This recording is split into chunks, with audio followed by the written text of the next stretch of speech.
आस था हर राह में, आस था हर चाह में, आस था हर भाव में, आस था सद्भाव में।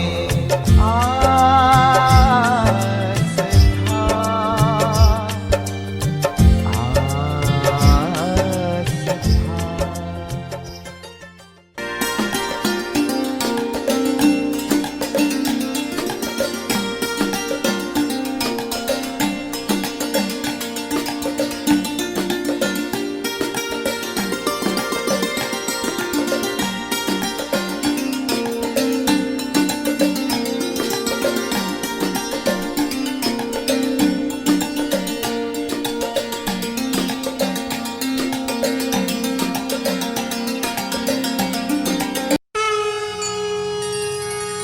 ॐ पूर्णमदः पूर्णमिदं पूर्णात् पूर्णमुदच्यते पूर्णस्य पूर्णमादाय पूर्णमेवावशिष्यते। ॐ शान्तिः शान्तिः शान्तिः। आज 1 अगस्त 2020 सायंकाल के सत्र में प्रस्थानत्रयी मीमांसा के अंतर्गत उपनिषद प्रस्थान में कल तक आपने 7वें मंत्र तक श्रवण किया। आज 8वां मंत्र है। तो कल के मंत्र में था कि तत्र को मोहा कह शोका एकत्व मनुपश्यत, माने कैसा शोक कैसा मोह, और जो एक करता है उसको शोक और मोह एक भी नहीं होता है। ये बात कल आपने श्रवण की। शोक मोह यो अविद्या कार्य, ये शोक मोह दोनों ही अविद्या के कार्य हैं।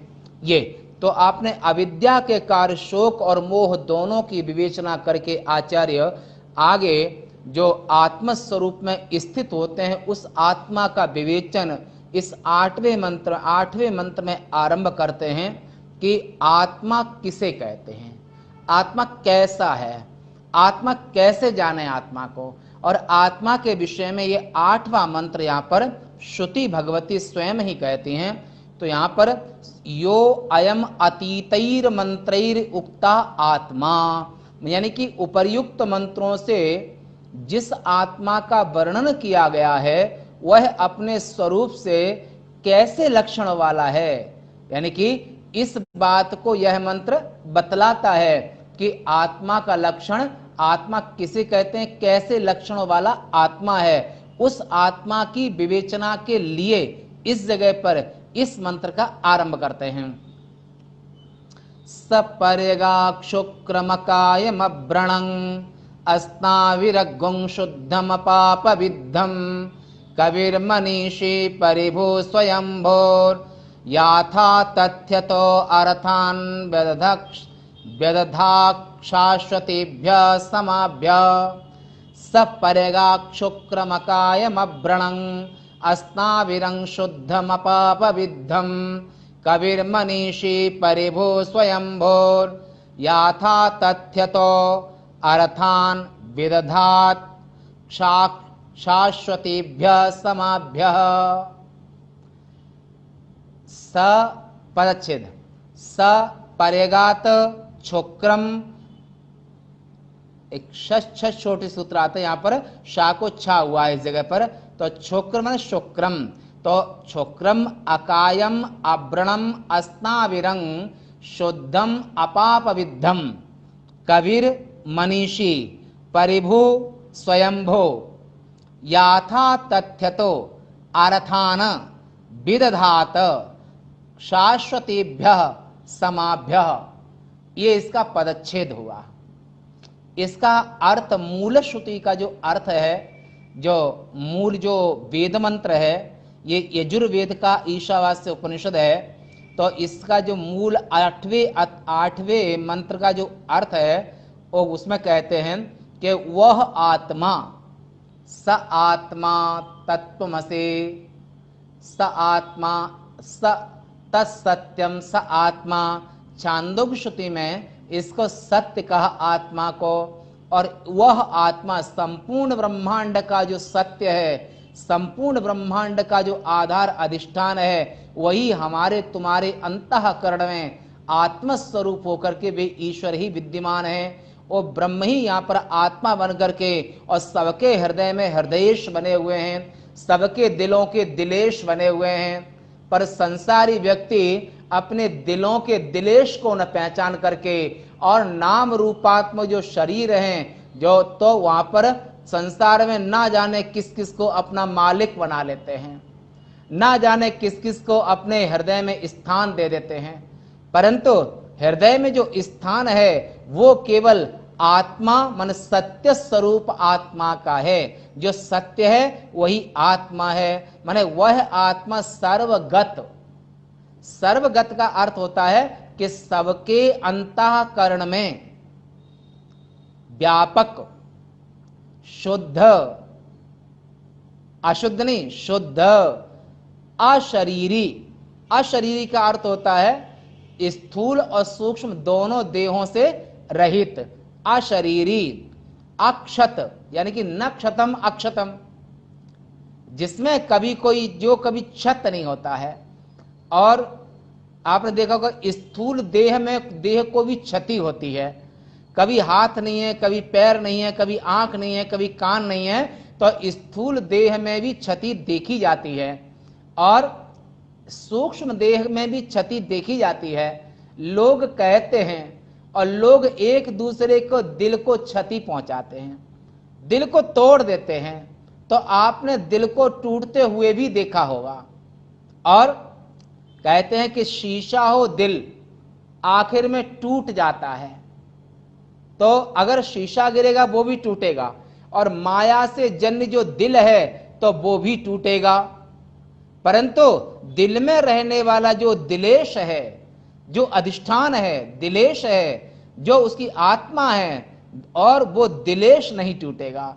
इसलिए उसका नाम अक्षत, न क्षतम अक्षतम, स्नायु रहित।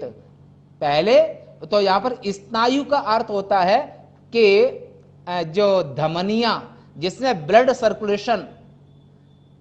सर्कुलेशन यानी कि यहां पर ब्लड का जो सर्कुलेशन चलता है, यानी कि 72 करोड़ लघु नाड़ियां हैं, और ब्लड सर्कुलेशन माने पूरी नस नाड़ियां हैं। उन नाड़ियों के अंदर में जो ब्लड का प्रवाह चल रहा है, तो इन धमनियों का नाम स्नायु कहा। और वे उस आत्मा को, आत्मा अक्षत है, अशरीरी है और शुद्ध है, सर्वगत माने व्यापक है, और वो स्नायु से रहित है, यानी कि धमनियों से रहित है, निर्मल है, उसे पाप छू भी नहीं सकता है।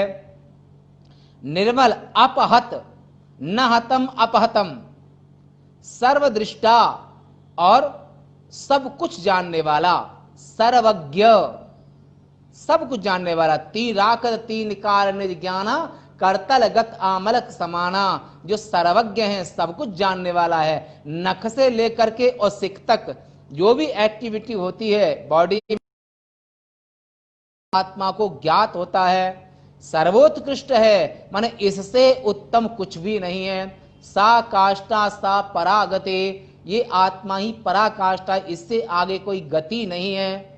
तो इसलिए इसको सर्वोत्कृष्ट माने इससे उत्तम कुछ भी नहीं है। और स्वयंभू, आप प्रगट भय विधि न बनाए।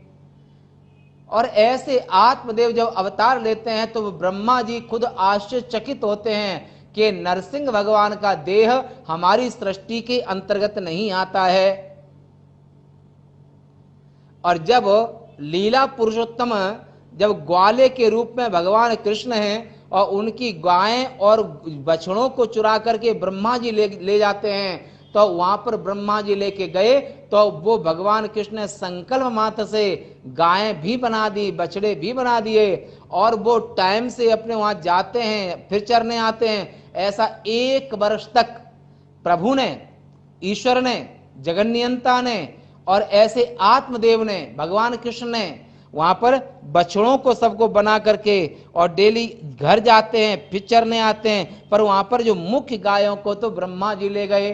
पर जो 1 वर्ष तक भगवान के संकल्प से जो बछड़े बने वो वैसे ही थे जैसे ब्रह्मा जी लेके गए। घर वाले और जो ब्रजवासी कुछ भी न जान पाए। ऐसे परमेश्वर जो वो स्वयंभू हैं, वो उनको कोई बना नहीं सकता है, पर वो सबको बना सकते हैं। और उसी ने नित्य सिद्ध संवत्सर नामक प्रजापतियों के लिए यथा योग्य रीति से अर्थों यानी कि कर्तव्यों और पदार्थों का विभाग किया। अब इसका भाष्य देख लेते हैं। तो भाष्य में कहते हैं स यथोक्त आत्मा परेगात, माने वह पूर्व उक्त माने पहले जो आत्मा का विवेचन कर चुके हैं ऐसा आत्मा परेगात, परि उपसर्ग आता है परितः माने चारों ओर से, अभितः माने दोनों ओर से, समया यानी कि सामने से, निकषा समीप से। तो ये जो अव्यय शब्द हैं तो यहां पर परि उपसर्ग है परितः माने चारों ओर से, परेगात माने परि सब ओर अगात माने गया हुआ, माने आत्मा से रहित इस ब्रह्मांड में एक भी स्थान ऐसा नहीं है जहां पर आत्मा की सत्ता न हो। अर्थात आकाश के समान जैसे चारों भूतों में एक भी भूत ऐसा नहीं है जहां जो आकाश जिसमें आकाश में कल्पित भूत न हो। तो आकाश सभी भूतों में व्याप्त है और चारों भूत यानी कि वायु, तेज, जल और पृथ्वी ये चारों के चारों आकाश में कल्पित हैं। ऐसे आकाश के समान सर्वव्यापक हैं और शुक्र यानी कि शुद्ध ज्योतिष्मान उनको वो परम शुद्ध हैं और वो ज्योतिष स्वरूप हैं यानी कि दीप्ति वाले हैं, वो अज्ञान स्वरूप प्रकाश वाले हैं, दीप्ति वाला है। अकाय माने अशरीरी अर्थात 5 ज्ञानेंद्रियां, 5 कर्मेंद्रियां, 5 प्राण, मन, बुद्धि, चित्त और अहंकार, ये 1900 तत्वों से इसको लिंग शरीर कहते हैं यानी कि सूक्ष्म देह कहते हैं। ऐसे परमेश्वर ऐसे जो आत्मा है वो आत्मा इन माने 5 ज्ञानेंद्रियां और 5 कर्मेंद्रियां, 5 ज्ञानेंद्रियां, 5 कर्मेंद्रियां और 5 प्राण, प्राण अपान व्यान उदान समान और मन, बुद्धि, चित्त और अहंकार, ये 1900 तत्वों से रहित आत्मा है। ये 1900 तत्व माया के अपंचीकृत 5 महाभूतों की सृष्टि है। इसलिए वे आत्मा जो है अकाय माने अशरीरी है यानी कि लिंग देह से रहित है। अव्रण यानी कि अक्षत, व्रण, व्रण का अर्थ होता है फोड़ा, बरतोड़। शरीर में कोई फोड़ा होता है, बरतोड़ होता है, उसे व्रण कहते हैं। तो व्रण हुआ, बढ़ा, मवाद बना, मवाद निकला और फिर ठीक हुआ, व्रण फोड़ा। तो यहां पर माने शरीर में जो व्रण होता है उसमें परिवर्तन होता है, पीड़ा देते हैं, बरतोड़ हो या दूसरा फोड़ा हो पीड़ा देता है।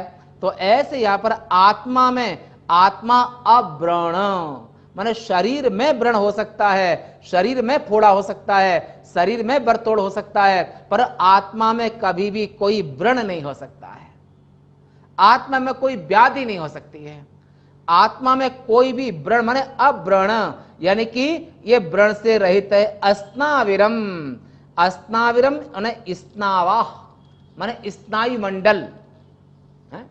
तो ऐसे जो स्नायु मंडल है जिसमें स्नायु अर्थात शिराएं जिनमें रक्त प्रवाहित होता है, ऐसे शिराएं न हो माने जिसमें शिराएं न हो और देह में शिराएं हैं जिसमें खून चलता है, पर आत्मा में कोई भी शिराएं नहीं है, धमनियां नहीं है, क्योंकि आत्मा साकार है ही नहीं, वो तो सत्ता रूप है।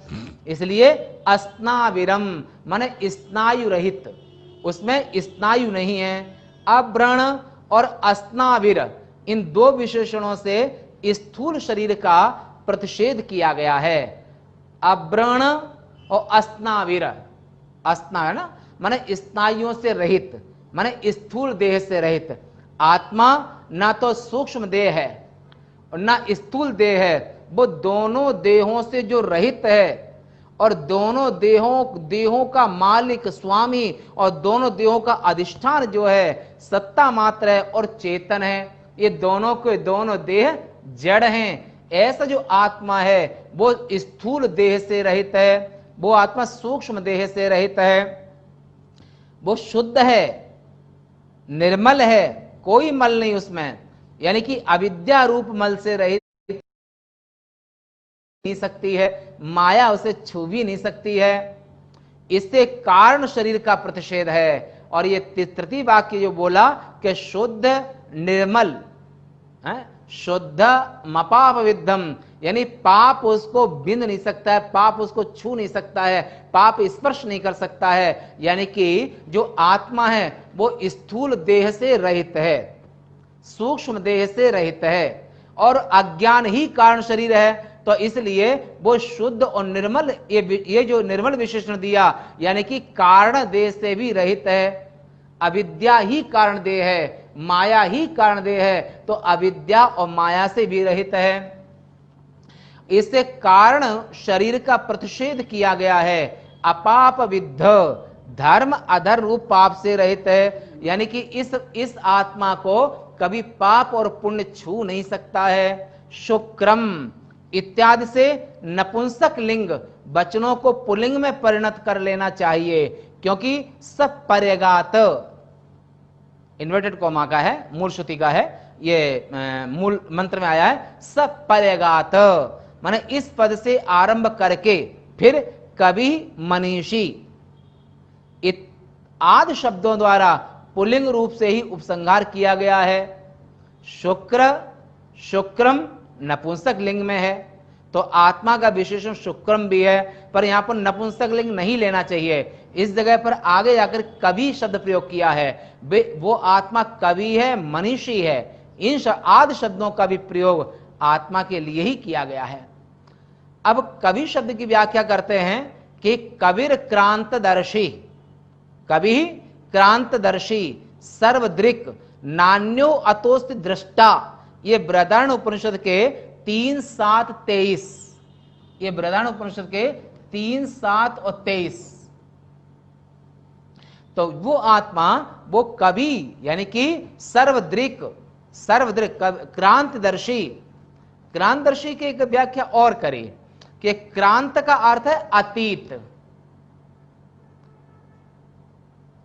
अतः क्रांतदर्शी का अर्थ अतीत दृष्टा, निकला हुआ। अतीत काल की तीनों काल का उपलक्षण है। जो अतीत शब्द है तो भूत, भूत माने जो बीत गया काल है, आने वाला काल है, वर्तमान चल रहा है, तो वो तीनों का राखत तीन काल निज ज्ञाना, करतल गत आमलक समाना। वो आत्मा क्रांतदर्शी, कबीर क्रांतदर्शी। और माने भूत भविष्य वर्तमान तीनों काल, तीनों, एक दूसरा अर्थ ये भी ले सकते हैं कि तीनों कालों में जो एक रस रहने वाला, तीनों काल का ज्ञान रखने वाला, और जो आत्मा के जितने नजदीक है, जो आत्म स्वरूप से अभिन्न हो चुके हैं, उन्हें तीनों काल का ज्ञान होता है। क्रांतदर्शी यानी कि व्यास जी हैं, वाल्मीकि ऋषि हैं, उल्टा नाम जपत जग जाना, वाल्मीकि भय ब्रह्म समाना। चाहे जप के माध्यम से उपासना करते हैं, अहंग्रह उपासना करते हैं, अन्य किसी उपासना करते हैं, और जब परमात्मा ब्रह्म से इतना अभिन्न हो जाते हैं तो उनको तीनों काल का ज्ञान ब्रह्म सच्चिदानंद के अनुग्रह से और तीनों काल का ज्ञान हो जाता है। और वो उपलक्षण माने क्रांतदर्शी माने अति दृष्टा, ये उपलक्षण मानकर भाष्यकार ने क्रांतदर्शी का अर्थ सर्वदृक् और सर्वदृष्टा किया है। सब कुछ देख सकते हैं, इससे अन्य कोई और दृष्टा नहीं हो सकता है। दृष्टेर दृष्टा, वो सबका दृष्टा है, उसका कोई दृष्टा नहीं है। मनीषी माने मन का ईशन करने वाला, मन पर शासन करने वाला, और मन जो करता है उस मन की गति को पहले जान लेने वाले, जो मन का ईशन करने वाला अर्थात सर्वज्ञ ईश्वर प्रभु सबके पर अर्थात ऊपर है। आत्मा से ऊपर कुछ भी नहीं है। सा काष्ठा सा परागति। यमराज कहते हैं, हे नचिकेता, ये जो आत्मा है इससे आगे कोई गति नहीं है, इससे आगे कोई पराकाष्ठा नहीं है, इसके आगे कोई ज्ञान नहीं है, इसके आगे कोई दृष्टि नहीं है। इसलिए वो सर्वदृक्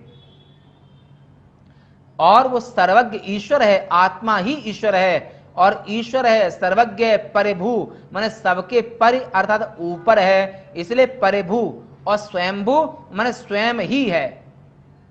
न उस आत्मा का अंत है न उस आत्मा का आदि है। और आदिर आदिर अंतो न यस, जिसका न आदि है न अंत है, जो तीनों काल में एक रस रहता है, उसको ईश्वर कहते हैं, उसको ब्रह्म कहते हैं, उसको आत्मा कहते हैं, उसको चेतन कहते हैं, प्रकाशक कहते हैं। और इसलिए वो स्वयंभू है। आप प्रगट भय विधि न बनाए, ऐसे आत्मदेव को किसी ने भी उत्पन्न नहीं किया है। वो हमेशा से ही सत्ता में है। तो और माया का कार्य वो होता है, रहता है और नष्ट हो जाता है, पर आत्मा हमेशा एक रस रहता है और न उसका कोई आदि है न उसका कोई अंत है। वो अंत से रहित है, माने अनंत है। अतः जिनके ऊपर और जो वो स्वयं ही है, इसे स्वयंभू यानी कि यश ऊपर भवति सर्व स्वयं भवति स्वयंभू। जिनके ऊपर कोई भी न हो उनको स्वयंभू कहते हैं। उस नित्य मुक्त ईश्वर ने सर्वज्ञ होने के कारण यथाभूत कर्म फल और साधन के अनुसार अर्थों और कर्तव्य पदार्थों का यथा तथ्य विधान किया है इस संसार में वेद के रूप में, और यथा योग्य रीति से उसका विभाग भी किया है। यथा तथा के भाव को याथा तथ्य भी कहते हैं। यथा तथा के भाव को याथा तथ्य नाम दे दिया, याथा तथ्य कहते हैं। उसने शाश्वत नित्य समाओ अर्थात संवत्सर नामक प्रजापतियों को उनकी योग्यता के अनुसार पृथक पृथक बांट दिया। और जितने भी अभी वैवस्वत मनमंत्र है, इसके पहले सावरणी मनमंत्र मनु,